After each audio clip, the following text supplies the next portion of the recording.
Retiring in the United States used to mean Florida, Arizona, or moving close enough to the grandkids that you become unpaid daycare with bad knees and readers on a chain around your neck.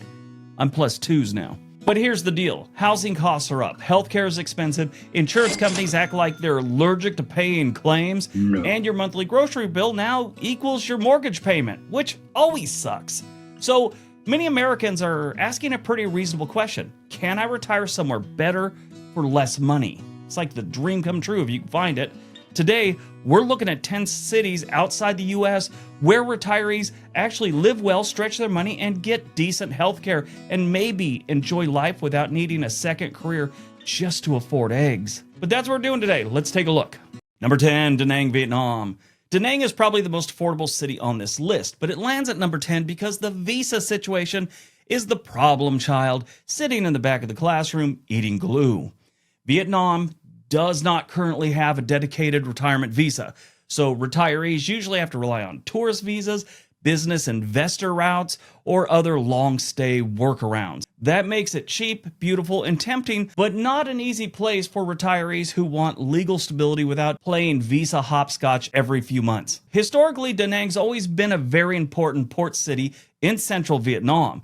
Today, it's one of the country's fastest modernizing coastal cities, sitting between the old imperial city of Hue and the lantern-filled tourist magnet of Ho An. For retirement, the appeal is pretty obvious. Beaches, cheap food, modern apartments, low daily costs, and a lifestyle that makes a $2,000 monthly budget feel like you're a superhero with an unlimited bank account. But until Vietnam creates a cleaner retiree visa path, Da Nang is better for the adventurous retirees than the paperwork-hating retirees. Basically, if you move here, it is affordable, and you'll be dealing with paperwork every 90 days or so. Da Nang has a lot of history, and it's not just Vietnam. I mean, this goes back century after century. It is a beautiful city. There's old ruins there. It's a really nice place, and it is one of the more modern cities in Vietnam. Actually, in this whole region right there. I got some big ones, but Da Nang's getting up there.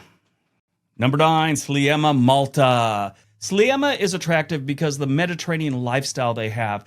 If you don't know where it is, Malta is in the middle of the Mediterranean Sea off the coast of Sicily and sort of between Sicily and Tripoli. So don't visit Tripoli. Go to Sicily and enjoy yourself. English is widely used, and Malta has a formal retirement program.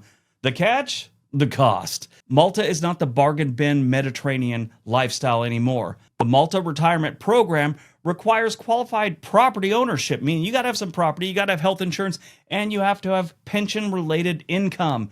And then there's also like a 15% tax, so that sucks, but it's not impossible. But it's not exactly retire cheap and eat olives by the sea money either. Sliema's history is tied to Malta's British colonial era, and it's developed from a quiet coastal settlement into one of the island's commercial and residential hubs. Today, it is walkable, coastal, urban, and convenient, with shops, restaurants, ferry access, and a strong expat presence. Expats with some money, keep that in mind. It works best for retirees who want English-speaking European base and are okay with paying more for the convenience. Basically, Sliema is great if your retirement plans include sea views, cappuccino, and you're okay with an old man wearing a banana hammock in public. That goes on here. It's not my favorite thing, but it happens. Number 8, Cascais, Portugal. Cascais is one of the nicest retirement spots in the Lisbon metro area, but that's also part of the problem. Everyone has noticed this place. Everyone's been moving there for a while, and Portugal's D7 visa remains one of Europeans' better passive income routes. In 2026, the minimum income you have to live here is 920 euros per month, which is about $1,100. That's not bad at all. But Cascais itself is not cheap. Portugal people discovered about 15 years ago. I mean, the Portuguese people knew all about it, but people wanting to move to Portugal, they kind of honed in on this one about 15 years ago. With popularity comes rising costs. That being said, it's still much more affordable than most popular retirement cities in the US. Can't beat that. Historically, this is a fishing village, but it became a fashionable seaside retreat for Portuguese royalty and elites. That old money coastal polish is still there, except now it comes with international buyers, retirees, digital nomads, and real estate prices that have been doing squats. For retirement, Cascais is excellent if you have a strong budget. Beaches, safety, healthcare, trains to Lisbon, and a more relaxed coastal lifestyle. But affordability-wise, this one's pretty rough. You're not going to be able to do this one on Social Security alone. Number 7, Valencia, Spain. Valencia is one of the best overall retirement cities in Europe, but Spain's visa requirement knocks it down a few spots. Spain's got this thing called the non-lucrative visa, which is commonly used by retirees. It's officially says you have to have about 2,400 euros per month to live there and get a visa. That's about $2,800 for a single applicant. That is manageable for some American retirees, but it's a higher bar than other places like Ecuador and Guatemala and even Mexico. Valencia has deep Roman and Moorish roots, and later it became one of Spain's great Mediterranean trading cities. It also is the birthplace of paella, which I think I pronounced that right. And this is important because retirement should always involve at least one rice dish that gets taken very seriously by the locals. Today, Valencia is Spain's third largest city, and it's known for its beaches and tourism and hospitals, parks, walkability, and the real city feel you get here without getting financially screwed like you get in Madrid and Barcelona. It's not dirt cheap here, though, but it is a strong quality of life per dollar pick, and it's cheaper than most cities in the U.S., and which is kind of our goal on this one. Now, one other thing I should mention about Valencia, it has amazing architecture. So does the next one on this list. But Valencia, I think, is a little bit above everyone else. It is amazing. Go there, you'll see what I'm talking about. Number 6, Alicante, Spain.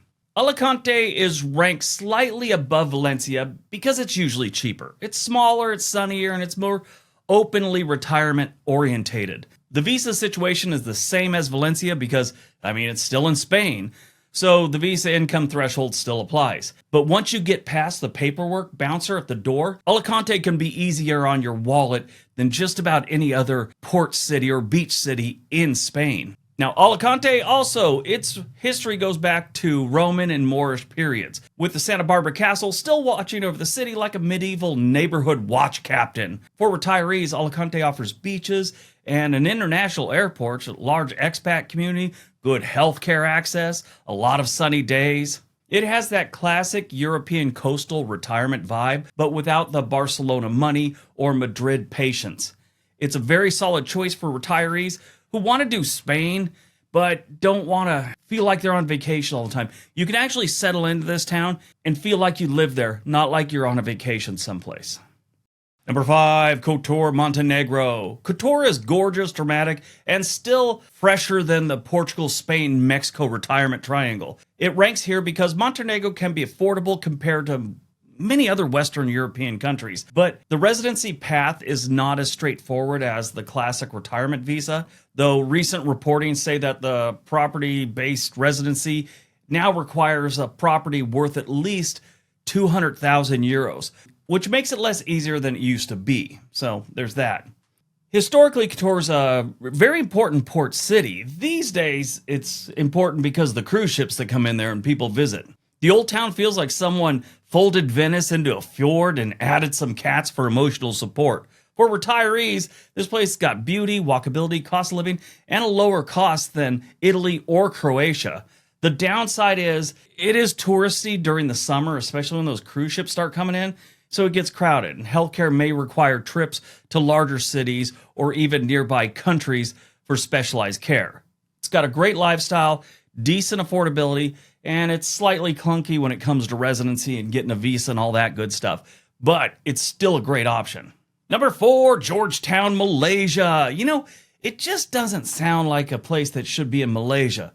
Georgetown, which is basically short for George's Town.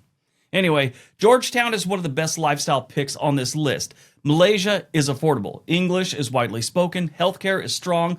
by regional standards, I should say. And Georgetown has culture, food, history, and enough character to make most American retirement towns look like they were designed by a committee of beige socks. The problem these days is Malaysia's MM2H program. It's their visa program, and it's become more financially demanding. There's several different programs involved in this, but you have to participate in land ownership, and you have to come back on multiple visits. But the 2026 program lists sizable fixed deposits and property requirements depending on the tier. Yeah, it's a pain to get there, but it's totally worth it. Historically, Georgetown was a British colonial port and trading hub. That's how they got the name George, King George. UNESCO describes Georgetown as a historic city shaped by centuries of trade and cultural exchange, with Georgetown representing British era from the late 18th century. So the British were here for quite a while. For retirees, Georgetown is excellent, low cost, world-class street food, private hospitals, beach access nearby, and multicultural settings where you can eat Indian breakfast, Chinese lunch, Malayan dinner, and then wonder why your pants declared independence and they don't fit anymore. A lot of good food here. This is a great place to live. A lot of people have kind of started going to Malaysia, even though they're making it harder and harder. I think that's part of the reason they're making it harder, because so many people are heading to Malaysia for retirement these days. They just don't want to get flooded with a bunch of retirees, even though they totally help the local economies. I don't know. Number 3, Antigua, Guatemala. Antigua jumps high because Guatemala's retiree residence is surprisingly practical. A 2026 legal summary of Guatemala allowed pensioner residency for people with verified foreign income, and that minimum is about $1,250 a month, plus $300 per dependent. Though the process can take 6 to 8 months, it's very reachable. They're welcoming many retirees from all over the place, especially American retirees. Antigua has serious history. UNESCO says Antigua, Guatemala was founded in the early 16th century and served as the capital of the Captaincy General of Guatemala, and was largely destroyed in 1773 when they had a nasty earthquake, leaving them with many preserved ruins and colonial monuments. Now, for retirement, this place offers spring-like weather, colonial architecture, walkability, cafes, healthcare in Guatemala City, and a strong expat presence. The caution flag here is safety.